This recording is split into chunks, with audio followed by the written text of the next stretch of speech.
검찰이 잠시 뒤 청와대 특별감찰반원이었던 김태우 검찰 수사관의 비의혹에 대한 감찰 결과를 발표합니다. 대검은 범죄 혐의가 있다고 판단된 혐의에 대해서는 정식 수사를 의뢰할 예정입니다. 네, 어제는 민간인 사찰 의혹을 수사하는 검찰이 청와대 반부패 비서관실과 특별감찰반 사무실에 대해 동시에 압수수색에 나섰는데요. 관련 내용 최진봉 성공회대 교수 이중재 변호사와 함께 짚어보도록 하겠습니다. 네, 어서 오세요. 안녕하십니까? 네, 어서 오십시오. 자, 먼저 어제 있었던 청와대 압수수색 얘기 좀 하겠습니다. 검찰의 청와대 압수수색. 그래서 이게 오랜만에 저는 들어본 이야기인데 일단은 압수수색을 전격적으로 했잖아요. 수사 개시 한 이틀 만에 한 걸로 알고 있는데 변호사님 원래 뭐 고소 고발인 조사 먼저 하는 게 아닌가요? 통상 절차는 어떻습니까? 먼저 하는 뭐 순서는 뭐 정해진 게 없어요. 그런데 이번 사건 한번 보세요. 뭐 김태우 수사관은 뭐 나는 정당한 일을 했을 뿐이다라고 주장을 하고 정상적으로 난 뭐 위에서 지시하는 거 문건 작성해서 보고했다 이런 얘기고 청와대는 뭐 전면 부인하는 상황인데 이런 경우에 뭐 양측을 불러서 조사하는 게 큰 의미는 없죠. 결정적인 물증을 확보하는 게 제일 중요한 거죠. 그렇기 때문에 그렇죠. 그렇기 때문에 압수수색을 전격적으로 한 걸로 보입니다. 그렇군요. 그 특감반 사무실은 통상적인 압수수색도 할 수 있는 곳이 아니냐 이런 지적도 있는데 그 임의 제출 형식으로 지금 진행이 됐거든요. 어떻게 보세요? 지금 이런 거예요. 우리 형사소송법상 군사보안시설의 경우에는 그 책임자의 승인을 받도록 되어 있습니다. 압수수색하려면. 그래서 과연 뭐 청와대 여민관에 있는 반부패 비서관실은 뭐 보안시설이라고 할 수 있을 거예요. 그런데 지금 말씀하신 대로 창성동 별관은 어떻게 되느냐. 그건 뭐 청와대 뭐 본 건물에서는 한 300m 정도 떨어져 있다고 하는데 여기도 군사보안시설로 볼 수가 있느냐. 거기에 논란이 있을 수 있어요. 그런데 저는 뭐 이 문제는 군사보안시설에 해당하는 것도 있지만은 우리 형사소송법상 공무소의 경우에 공무상 비밀 문건이 있다. 이렇게 얘기를 하면은 역시 공무소, 해당 공무소 또는 상급 감독 관서의 승인을 받도록 되어 있어요. 다만 군사상 보안시설이든 공무상 비밀이 있는 공무소든 중대한 국가의 이익을 해치는 경우를 제외하고는 승낙을 거부하지 못합니다. 뭐 그런 절차에 따라서 압수수색을 정상적으로 이루어졌고 다만 뭐 이따 뭐 얘기가 좀 나오겠습니다만은 이 검사와 수사관들이 청와대 경내로 직접 들어가서 임의로 보고 싶은 자료를 본 게 아니고 청와대에서 제출하는 자료만 받았는데 이게 효과가 있을지 그건 뭐 미지수입니다. 하나만 더 물어보고요. 지금 이제 방금 속보가 들어왔습니다. 오늘 김태우 수사관 대검 감찰본부에서 그 징계 결과를 발표하는데요. 중징계 결정을 내렸다고 합니다. 정직 이상의 이게 잘못되면 정직 또 파면까지 갈 수도 있는 상황 아니겠습니까? 잠시 후에 저희들이 좀 자세히 다뤄보도록 하고 그 압수수색에서 하나 더 여쭤볼게요. 예전에 작년 3월인가요? 그 우병우 전 수석 관련해서도 약간 비슷한 게 있었잖아요. 그러니까 그때도 뭐 경내 지지은 아니었어요. 그렇죠? 그때도 임명식 제출이었나요? 그렇죠. 그때도 그랬죠. 그러니까 청와대라고 하는 것이 비밀 관리된 곳이고 그다음에 국가의 주요 기관이 있지 않습니까? 그런 장소에 대해서 이게 들어갈 수 있는 것은 그 관리자, 관계자의 승인을 받아야 되기 때문에 그때도 못했죠, 사실은. 그러니까 그때도 사실은 논란이 많았는데 이번에도 결국은 그 전례를 따랐다고 볼 수 있을 것 같고요. 또 지금의 상황은 그때보다도 훨씬 그때는 더 엄중한 상황이라고 저는 보는데 지금의 상황은 김태우 전 수사관에 대한 어떤 비리 문제 이런 문제 연관돼 있고 김태우 수사관이 여러 가지 제보한 것들이 과연 위에까지 보고가 됐는지 또 위에서 보고를 받고 그걸 정말 임의로 삭제를 하거나 아니면 지시를 했던 어떤 정황이 있는지 이런 걸 보려고 하는 거 아니겠어요? 그러니까 명확한 거는 김태우 전 비서관이 작성한 서류는 분명히 있는 것이고 그걸 과연 청와대 윗선에서 지시를 하거나 아니면 알고도 그냥 묵살을 하거나 이랬다고 하면 그 문제가 되는가 그런 자료를 찾으려고 지금 하는 것이기 때문에 그런 차원에서는 이제 지금 변호사님 말씀하셨듯이 법적인 절차에 따라서 한 것이라고 보여지고 또 미리 그 먼저 고발인 조사를 안 한 것은 검찰에서는 그렇게 밝혔어요. 이게 이미 언론에서 자유한국당이 너무 많이 얘기를 했고 이미 다 얘기를 했기 때문에 무슨 의도인지 다 알고 있다. 그런 차원에서 빠른 시간 안에 어쨌든 압수수색을 해야 되니까 증거가 인멸되거나 만약의 경우에 혹시 뭐 다른 자료들이 남아 있을 때 뭐 청와대 입장에서 압수수색할 어떤 그 준비를 하게 되면 여러 가지 자료들이 상실될 수도 있기 때문에 그런 차원에서 압수수색이 더 빨리 하는 게 필요하다고 판단해서 고발인 조사를 하지 않고 했다 이렇게 발표를 하고 있어서 제가 볼 때는 이제 모르겠어요. 그러니까 지금 말씀하신 것처럼 그럴 수는 있겠죠. 청와대에서 만약 근데 이제 저는 그렇게 생각해요. 하드디스크를 완전히 다 없애거나 아니면 뭐 그 디가우징이라 해서 완전히 그냥 파기하지 않는 이상은 웬만해서는 포렌식로 하면 지워진 것도 찾아낼 수 있는 방법들이 있거든요. 디지털 포렌식 방법. 그렇죠. 그런 방법을 동원한다고 예. 하면 일정 부분 지웠다 하더라도 흔적은 찾아낼 가능성이 있다고 봅니다. 설마 지웠겠습니까? 조금 뭐 부연해서 설명을 드리면은 사실은 이게 항상 문제가 돼요. 이 컴퓨터 압수수색은 뭐냐면 압수수색 영장에는 분명히 혐의 범죄 사실이 기재가 돼 있고, 그렇죠. 그다음에 압수수색할 장소가 기재가 되고, 압수수색할 물건이 또 예, 맞습니다. 기재가 됩니다. 그런데 통상적으로 수사기관이 압수수색 영장을 들고 일반 뭐 압수수색할 때, 일반 피의자들을 상대로 할 때는 들어가요. 그러면은 거기에 적히지 않은 것까지 컴퓨터에는 모든 파일이 다 있을 수가 있잖아요. 그럼 컴퓨터를 통째로 들고 오면은 뭐 원래 생각했던 수사가 제대로 안 되면은 옆에 걸로 또 갈 수가 있거든요. 별건 수사. 이건 정말 문제예요. 그런데 또 한편으로는 정말 압수수색 대상자들이 자기들이 원하는 문건만 임의로 제출한다는 거는 이건 정말 압수수색의 효과가 하나도 없는 거예요. 그래서 저는 개인적으로는 어떤 생각이냐면 이렇게 뭐 군사 보안 시설이다 또는 뭐 공무상 비밀 문건이 있을 수 있는 장소다 그러면은 예. 사실은 검사와 수사관들이 들어가서 경내로 들어가서 컴퓨터로 보고 목록을 보는 거예요. 예. 목록을 보고 이게 정말 영장에 기재된 압수수색의 대상과 관련이 있는 파일인가? 예. 그거는 서로 분명히 뭐 제목을 보면 알 수 있거든요. 그래서 그런 거는 검사와 수사관들이 판단해서 가져와야 되는데 예. 지금 어떻게 했는지를 정확히 모르겠어요. 제가 우려가 되는 거는 정말 뭐 검사들은 밖에서 대기하고 청와대에서 그냥 압수수색 영장 받은 거 가지고 비슷하다고 생각되는 관련 있는 문건을 청와대가 스스로 선정을 해서 줬다면은 이건 정말 압수수색의 효과가 전혀 없는 거죠. 그런데 컴퓨터 못지않게 사실 요즘에는 이제 휴대전화에도 많은 양의 정보가 들어있지 않습니까? 이번에는 수색 과정에서 휴대전화 압수수색은 없었다고 하는데 향후에 이뤄질 가능성은 어떻게 보세요? 그 부분도 굉장히 아쉬워요. 지금 뭐 언론에 보도된 걸 보면은 검찰에서는 휴대전화 왜 안 했냐? 압수수색 영장 청구 자체를 안 했다고 그래요. 그래서 왜 안 했냐고 그랬더니 이미 뭐 다 휴대전화는 다 지운 거 아니냐.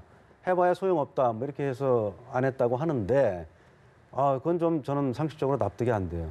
휴대전화라는 건 정말 뭐 지금 일반 수사에 있어서는 검찰의 피의자들이 들어가면은 휴대전화부터 제일 먼저 압수하거든요. 예. 이미 제출 형식으로 받아서 휴대전화 지금 뭐 교수님도 말씀하셨습니다만은 그거 디지털 포렌식 하면은 지운 것도 웬만한 건 다 복구할 수 있거든요. 예. 그런 의미에서 지금 휴대전화를 안 했다는 것도 굉장히 좀 압수수색의 효과를 뭐 반 이상은 절감시켰다. 저는 그렇게 봐요. 예, 최 교수님 어떻게 보세요? 네, 일단 특감 반원들 휴대전화 수사, 그러니까 휴대전화를 뺏지 않는 것은 뭐 뺏나고 압수수색을 하지 않은 이유는 예. 그 특감 반원들은 사실 범죄 행위가 직접적으로 연관이 있는 게 없어요 지금 현재. 그러니까 김태호 전 수사관이 지금 이제 문제가 되는 거잖아요. 이 압수수색하는 거. 그다음에 직무유기라고 하면 그러면 이제 뭐 민정수석이나 아니면 반부패 비서관이 문제가 되는 거지. 특감 반원들은 사실 휴대전화에서 뭐를 가져올 수 있으려면 뭔가 범죄 행위가 일정 부분 소명이 돼야 되잖아요. 근데 그 사람들이 예를 들어서 범죄 행위 연루됐다고 하는 부분에 소명이 안 돼서 압수수색을 할 때 휴대폰은 또 민감한 사안이죠. 지금 말씀하셨지만 휴대전화 안에는 거의 뭐 자기 일상이 모두가 다 들어있는 부분이 있거든요. 그걸 압수수색하는 것이 상당히 민감할 수 있는데 만약에 이제 특감 반원들 모두 다 휴대전화를 압수수색했을 때는 그 사람들이 그런 범죄 혐의 어느 정도 연관돼 있다고 하는 게 증명이 돼야 되는 그런 부분들이 아마 검찰에서는 그러니까 범죄 혐의에 일정 부분 연관돼 있는 부분에 대한 증명이 어려워서 아마 하지 않지 않았을까 하는 생각이 듭니다. 그래요. 그래서 이 부분도 제가 좀 말씀을 드리겠는데 그렇게 무차별적인 압수수색은 당연히 허용되지도 않아요. 그거는 뭐 검찰에서 뭐 소명을 하지 못하면은 압수수색 영장 청구해봐야 법원에서 기각하겠죠. 그런데 문제는 지금 이 경우는 과연 김태우 수사관이 보고서를 작성했고 그거를 윗선에서 지시했는지 또 윗선에서 보고를 받았는지 이게 핵심 쟁점이 아니겠습니까? 그러면은 임종석 비서실장, 그렇죠? 조국 민정수석, 박형철 반부패 비서관 휴대폰은 당연히 압수수색 대상이 돼야 되거든요. 그런데 이 부분을 처음부터 포기를 한 건지 참 그 부분이 참 의아스럽다는 거예요, 저는. 그 김태우 전 수사관과 자유한국당 고발 사건, 글쎄요. 청와대 쪽 한쪽에 고발했고, 또 자유한국당에서 고발했고, 수사를 이제 다른 지검에서 지금 하잖아요. 네, 그렇죠. 동부지검과 수원지검 나눠서 하는데, 그러니까 과연 같이 병합을 해서 하는 게 맞는지 그건 여전히 논란이 있는 것 같고 예. 이번에 이제 압수수색을 했는데 그 일부 수사 자료를 양쪽 지검에서 서로 정보를 공유해서 예. 수사를 할 수 있는 건지 그 부분도 사실 궁금하거든요. 저는 그렇게 한다고 들었어요. 그러니까 그래요? 언론에 보도한 내용을 보면 압수수색한 내용들이 필요하다고 하면 서로 공유하고 예. 정보를 주고받는다고 검찰이 발표한 걸로 제가 알고 있거든요. 뉴스에 보면. 예. 그러니까 이거는 왜 그러냐면 지금 말씀해 물론 일부에서 뭐 그 자유한국당에서는 같이 하라고 얘기하는데 만약에 얘기를 들어볼게요. 서울중앙지검에 조사해가지고 어떤 결과를 발표했을 경우에 그러면 자유한국당이 과연 어떤 경우가 나와서 본인들의 입맛에 맞지 않으면 가만히 있겠습니까? 저는 충분히 문제 제기할 거고 지금도 정치적 문제가 되고 있어요, 이 사안이. 그러면 만약에 서울중앙지검에서 어떤 결정을 발표를 하고 나면 그럼 반부패 비서관의 그 박형철 비서관하고 윤석열 지검장하고는 일정 부분 같이 활동을 했던 적이 있잖아요. 그런 부분에 연관을 미쳐서 이런 경우가 나온 게 아니냐고 정치적 공세할 겁니다, 분명히. 그러니까 검찰총장이 이 부분 그런 부분 때문에 이걸 이제 나눠서 보낸 거 아니겠어요, 동부지검과 수원지검하고. 그러니까 중앙지검에서 했을 때 여러 가지 논란이 될 수 있고 또 하나는 김태우 수사관 같은 경우 중앙지검에 근무했던 사람이에요, 수사관으로. 그 연관된 자기가 근무했던 부서에서 수사했을 때 과연 제대로 수사가 되겠느냐 하는 부분에 대한 논란이 있는 거거든요. 이제 그런 부분들을 정치적으로 쟁점화되거나 논란이 될 수 있는 부분을 피하기 위해서 검찰총장이 일부러 이렇게 지시해서 이렇게 나눴기 때문에 예. 그리고 저는 그렇게 생각해요. 그러면 서울지검은 뭐 물론 인력이 많아서 거기가 수사를 더 잘할 수도 있겠지만 수원지검이나 동부지검은 수사를 제대로 못합니까? 그 부분도 저는 좀 이해가 안 된다고 생각합니다. 그 부분을 이렇게 봐요, 저는. 지금 말씀하신 후반 부분은 맞아요, 법률적으로. 뭐냐면 김태우 수사관이 어쨌든 뭐 일선 검찰청에서 근무는 거의 안 했을 거예요. 2002년도인가 7급 공채 직원으로 들어와서 거의 뭐 정보통으로만 이렇게 뭐 특감반 이런 활동만 했으니까. 그런데 어쨌든 소속은 현재 서울중앙지방검찰청이에요. 그러다 보면은 중앙지방검찰청에는 아무래도 뭐 본인이 아는 수사관들도 많을 거고 실제 근무는 안 했다 할지라도 그런 면에서는 서울중앙지검에서 수사하는 건 부적절하다 이런 결론을 내릴 수는 있다고 봐요. 그런데 문제는 지금 공무상 비밀 누설 사건은 지금 수원지검에서 수사를 하고 있고 그다음에 직권남용 또는 직무유기 이 부분은 지금 서울 동부지검에서 지금 수사를 하고 있단 말이에요. 예. 이거는 제가 볼 때는 낭비예요, 수사력에. 뭐 물론 수사 정보를 공유할 수는 있지만은 그걸 언제 그 바쁜 시간에 그걸 하고 있겠어요. 예, 알겠습니다. 그렇기 때문에 이건 기본적으로 같은 사건이기 때문에 동전의 앞뒷면과 같은 거죠. 그렇기 때문에 이거는 한 검찰청에서 수사하는 게 법률적으로는 맞다. 이렇게 말씀드리겠습니다. 법률적으로는 맞는데 문제는 정치적 논란이 될 수 있기 때문에 그걸 피하자는 거예요. 그건 말이 안 되죠. 왜 말이 안 돼요? 왜냐하면 네. 검찰총장이 사건을 어느 지검에서 수사하라고 할 때 정치적인 고려를 한다는 것 자체가 말이 안 되는 거예요. 아니 정치적 그거는. 고려를 한다는 게 그건 말이 아니고. 안 되는 거고 네. 이거는 수사의 효율성이나 수사의 그동안의 관행에 비춰볼 때는 어느 한 지방검찰청에서 하는 게 맞아요. 예, 그러니까 알겠습니다. 원칙은 말씀드리는 맞다는 거예요. 예, 그러니까 예, 그 부분은 알겠습니다. 원칙은 맞지만 이게 논란이 될 수 있는 부분이고 또 하나는 법률상으로도 물론 효율성은 따지면 그렇지만 예. 사건을 배당할 때는 그 피고인이나 아니면 사건 관계자가 어느 지역에 살고 있는지도 하나의 고려 대상이 되는 거잖아요. 알겠습니다. 그러니까 예. 그것도 하나의 김태우 수사관이 지금 지역이 아마 수원지방검찰청 관할일 거예요. 예, 예. 살고 있는 주소지가 주소지가. 그렇게 돼 있죠. 그러면은 수원지검에 맡기면 되는 거예요. 전부. 직무유기 사건까지 포함해서. 박형철 비서관도 동부지검 지역에 살아요. 예, 알겠습니다. 그런 경우에는 피의자들이 나뉘는 경우에도 어차피 한 지검에서 맡아서 해요. 자, 그게 수사의 통상적인 효율성과 관례예요, 그게. 공정성 사이에 이건 뭐 법적에서 좀 논란이 있는 것 같아요, 분명히. 네. 다른 얘기 좀 하겠습니다.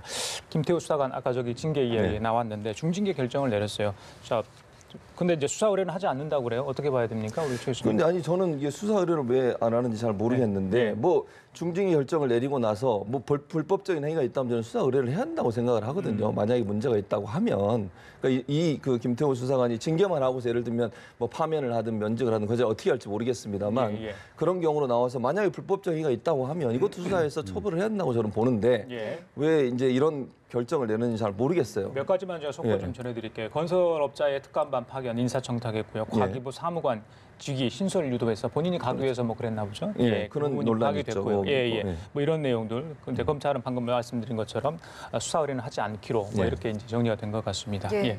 아마 저 부분은 그럴 거예요. 이미 수사가 진행이 되고 있기 때문에 별도로 요청할 필요가 없다. 이런 판단이었을 겁니다. 지금 수사 대상이 전혀 아닌 새로운 사실이 밝혀졌는데 수사 의뢰를 안 한다?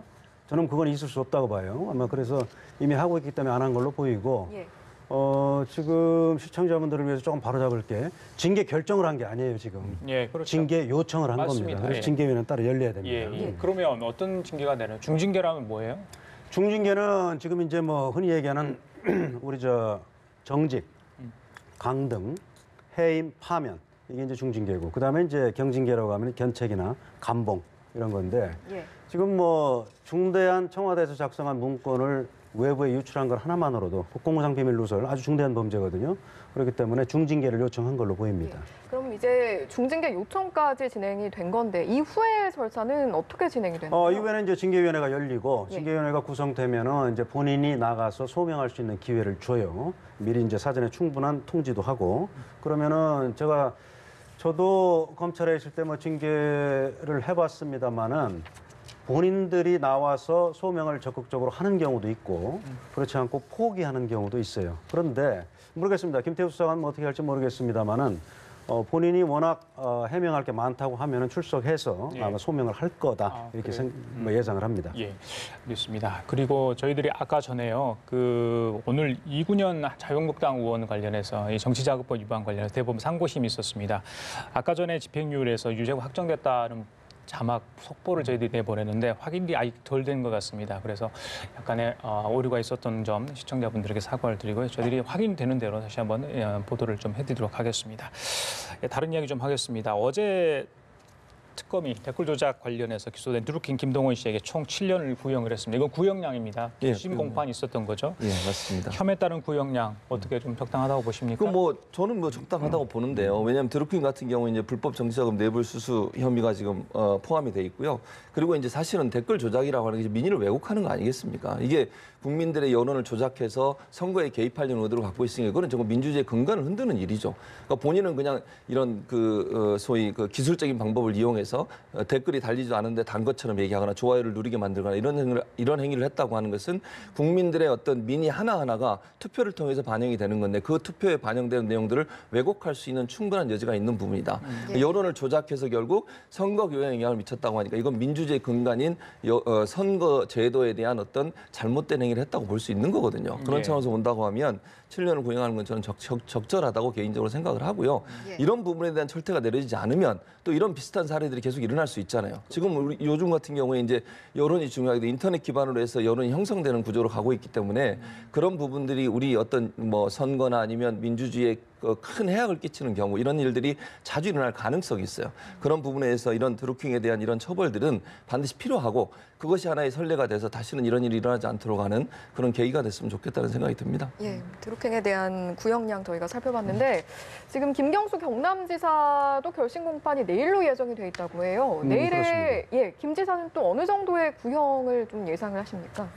사실은 지금 뭐 알려진 바로는 지금 특검이 뭐 구속영장 청구할 때도 논란이 많았습니다만은 그 이상의 입증을 법정에서도 지금 못한 걸로 알려져 있어요. 그렇기 때문에 어떻게 될지는 모르겠습니다만은 특검 입장에서는 본인들이 뭐 유죄라고 뭐 확신을 하니까 기소를 했을 거 아니겠습니까? 그렇기 때문에 구형도 제가 볼 때는 뭐 최소한 드루킹에 대한 것만큼은 할 거다. 왜냐하면 유죄라고 만약에 본인들이 생각을 한다면은 어떻게 보면 드루킹보다도 김경수 지사가 더 엄한 처벌을 받아야 된다 이렇게 생각할 거 아니겠습니까? 예. 그래서 지금 드루킹에 대해서 징역 7년을 구형했습니다만은 사실은 이런 뭐 댓글 조작에 의해서 여론을 뭐 조작을 하고 그래서 이제 선거에 영향을 미친 거는 정말 중대한 범죄예요. 그런데 이거는 정말 아쉽게도 형량이 업무방해가 5년 이하밖에 안 돼요. 그래서 컴퓨터 등 장애에 의한 업무방해 5년 이하 그리고 이제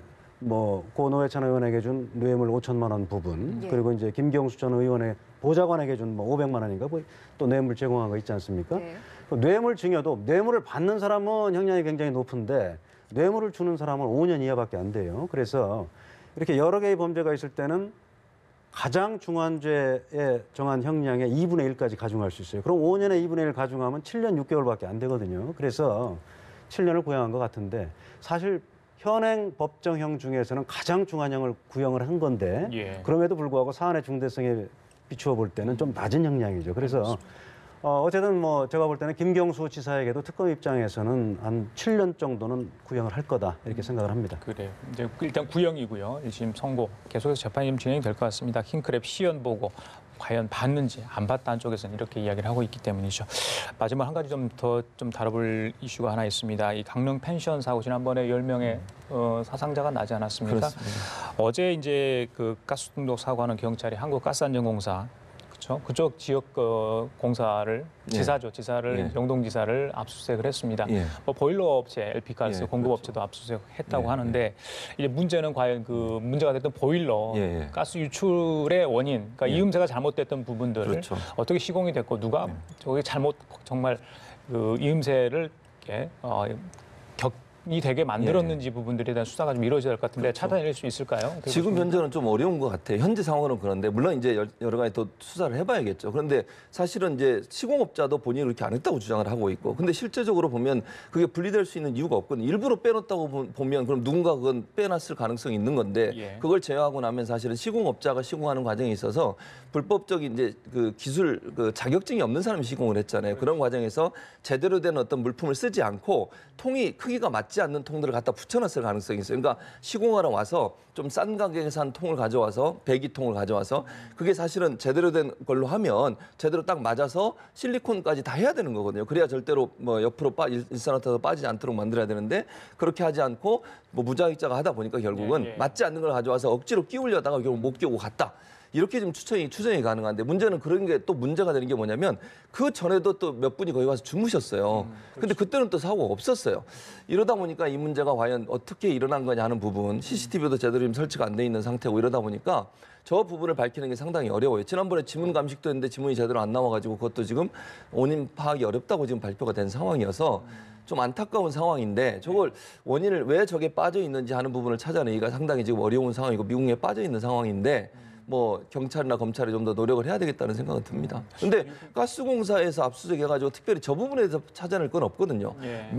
무자격자나 이런 분들이 일할 수 있도록 하는 것들을 그냥 방치한 부분이라든지 이런 부분들은 논란이 될 수 있겠지만 저게 분리된 부분들을 가스공사의 압수수색을 통해 찾아내기는 좀 어렵지 않겠나 하는 생각은 듭니다. 그래요. 뭐 관리 책임이 있는지 그 부분도 좀 볼 텐데 그 말씀하신 것처럼 정말 누구의 소행인지 찾아낼 수 있을까요? 어떻게 보십니까? 그래서 지금 찾아내야죠. 찾아내기 위해서 이제 압수수색을 한 거니까 지금 이제 알려지기로는 무자격 시공업자가 시공을 잘못해서 그 연통 부분이 제대로 연결이 안 된 거 아니냐. 이게 이제 가장 상식적이고 가장 주요한 과실로 보이는데 지금 경찰 입장에서는 확신할 수가 없잖아요. 그러니까 과연 시공업자가 잘못한 건지 아니면 뭐 펜션을 건축할 때부터 증개축까지 포함해서 그런 부분에서 뭐가 잘못된 건지 아니면은 뭐 가스안전공사도 점검을 하면서 적합 판정 내려줬단 말이에요. 예. 그러면은 그것도 과실입니다. 업무상. 예. 뭐 이상이 있는데 적합하다고 판정을 해줬으면은 예. 그것도 과실이기 때문에 이런 경우는 공동 과실이 되거든요.